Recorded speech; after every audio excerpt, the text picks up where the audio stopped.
తమిళ హీరోలు టాలీవుడ్ కు వస్తున్నారు. ఎవరెవరు వస్తున్నారు అనేది చాలా రోజులుగా మాట్లాడుకుంటున్నాం. అలాగే హిందీ హీరోలు తమిళంలోకి వస్తున్నారు.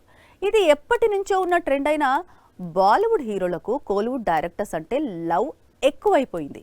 ఎందుకంటే హృతిక్ రోషన్ లాంటి హీరో కూడా ఇప్పుడు కోలీవుడ్ వైపు చూస్తున్నాడు. బాలీవుడ్ స్టార్ హీరోలో హృతిక్ కాస్త డిఫరెంట్. తాను ఏం చేసినా ఏ పాత్రలో నటించినా ఆడియన్స్ చూస్తారనే నమ్మకంతో ఎప్పుడో ఒకసారి మాత్రమే మూవీస్ చేస్తూ ఉంటాడు హృతిక్. ఇప్పుడు కూడా ఫైటర్ తర్వాత వార్ 2 అనే మూవీలో నటిస్తున్నాడు. మరికొద్ది గంటల్లో ఎన్టీఆర్ పుట్టినరోజు కానుకగా వార్ 2 టీజర్ రిలీజ్ కాదు. వార్ 2 తర్వాత హృతిక్ తన ఫోకస్ మొత్తాన్ని క్రిష్ 4 పై పెట్టనున్నాడు. తానే తొలిసారి దర్శకుడిగా మారి క్రిష్ 4 ను తెరకెక్కించబోతున్నాడు. క్రిష్ సిరీస్ లో కనిపించిన స్టార్స్ అందరినీ తానే డీల్ చేయబోతున్నాడు. వన్స్ క్రిష్ 4 కంప్లీట్ అయితే ఆ తర్వాత చేయబోయే మూవీని కూడా లాక్ చేసుకున్నాడు.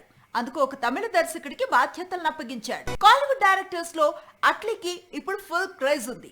ఒకప్పుడు విజయ్ కు వరుస బ్లాక్ బస్టర్స్, ఆ తర్వాత బాలీవుడ్ వరకు వెళ్లి షారుఖ్ కు జవాన్ లాంటి బ్లాక్ బస్టర్, ఇప్పుడు అల్లు అర్జున్ తో బిగ్ మూవీ.